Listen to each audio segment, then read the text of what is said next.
And I've got to start with the stock markets over here in Europe. They've taken a significant leg lower in just the last half an hour, more or less, as US markets have opened. We can see it there. They're all down almost 10%, on track for the worst day so far during this coronavirus linked crisis in the markets that we've been seeing over the last few weeks. And it really is pretty across the board.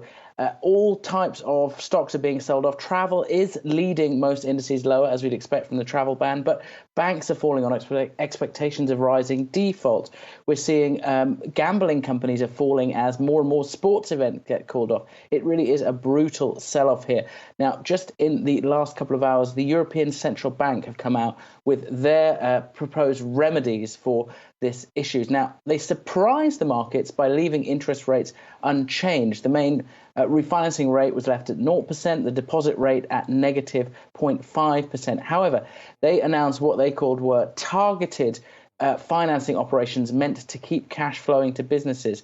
These include 120 billion euros worth of extra asset purchases this year, and very generous long-term refinancing operations that essentially pay banks if they keep giving money to SMEs. However, this, as we've seen just from the stock markets there, this has done little to stem the steep sell-off we see today. There is real fear here gripping markets in Europe.